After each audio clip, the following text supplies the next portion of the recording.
So in this case, if your spouse on petition for you file I-130 petition for you and it's taking time, well, your petitioner or your spouse can file I-129F, and then with that I-129F, you will get a non-immigrant visa called K3 visa, okay? And then you're going to come to United States of America and continue the process here.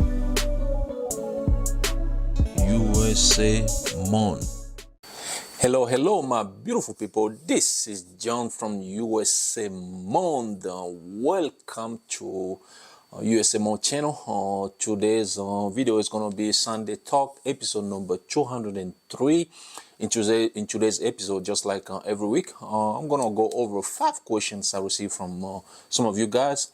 We're going to go over NVC update, just to see what case in document and the inquiries they're working on this week. Just gonna be like overview update for some of you guys who miss Tuesday update, okay? And also I have another powerful code for you and a question that can help you with your I-130 process, okay? So if you discover me for the first time, my name is John. My main goal is to help newcomers, permanent resident, and also U.S. citizens regarding the I-130 process and other immigration topics, and also any topics that can help newcomers to have a better life here in the United States of America, okay? I want to wish you guys happy Sunday. I hope your day is going well. Any advice I provide on this channel is not legal advice. If you need legal advice, you need to contact an immigration lawyer or attorney. So guys, without wasting time here, let's start with the powerful code that I have for you today. Today's code is coming from Henry Ford. Here is the quote. Coming together is a beginning. Keeping together is progress. Working together is success. Again, coming together is a beginning. Keeping together is progress. Working together is success. This is a really powerful code because, and I think this code is good for, couples, or, if you are in a relationship with somebody or you are in partnership with somebody, this code is for you. So if you guys come together, so that's the beginning of something maybe great or bad, okay? And you keep on, you guys are keeping it together, it's a progress because things are moving forward. And then if you're working together, that's when you're going to achieve something. That's where success is going to come. And again, I think it's a really powerful code. Let me know in the description below, what do you think, okay? So guys, let's start with the questions we're going to cover in this video. The first question is coming from Emmanuel Mitosi. Here is the question. Hi, can I fill out an I-130 petition form and K3 visa?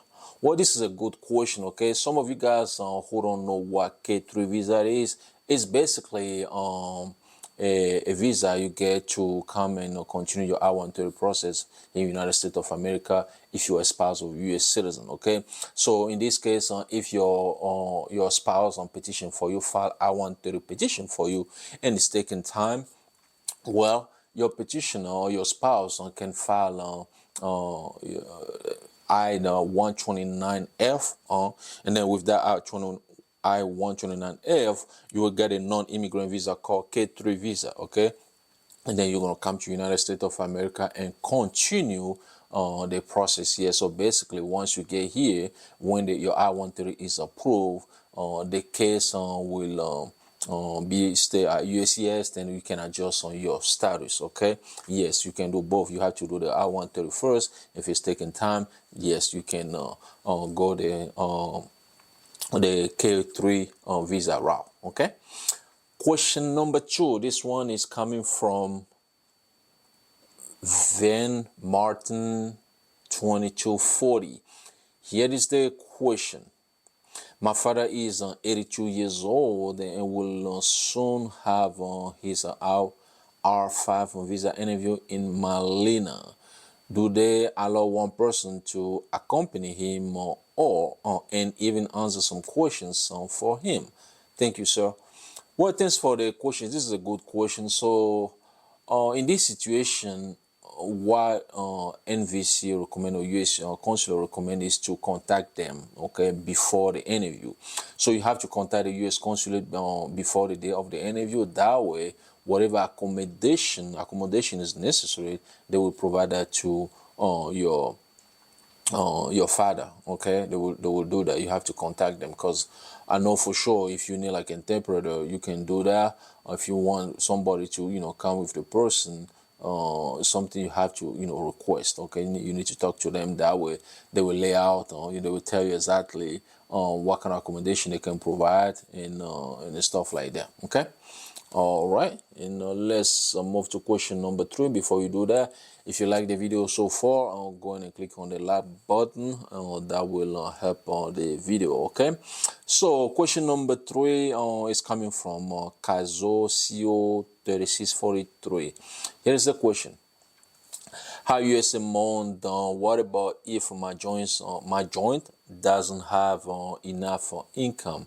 Can I add my income to his? Well, thanks for the question. So one thing you have to know is that before you choose a joint sponsor, you know, basically you choose a joint sponsor when you don't meet the income requirement, right? So if you don't meet the income requirement to the joint sponsor, that joint sponsor itself, okay, himself or herself, has to meet the income requirement, which is the 125% of the poverty guideline. Okay, so in case that person is in the military, in a petition for a spouse, it's going to be 100% of the poverty guideline. Okay, so you cannot add your income to the joint sponsor income to meet the income requirement. No, that joint sponsor himself or herself has to meet the income requirement. If it's a household member, it's a different story. The household member will put his or her income together with the principal sponsor to meet the income requirement. Okay, but no, that's not the case for the joint sponsor. Question number 4. This one is coming from Shaniki or Shanik Williams on 2050. Here is the question: Can you help me, please? I'm filling out I-130, and I want to add my son to it. Where on the form should I put his name? My spouse is a lawful permanent resident. Well, thanks for the question.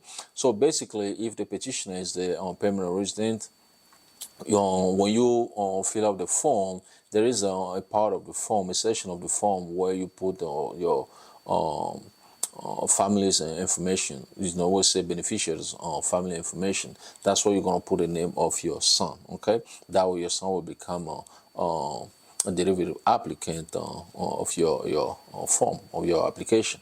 Okay.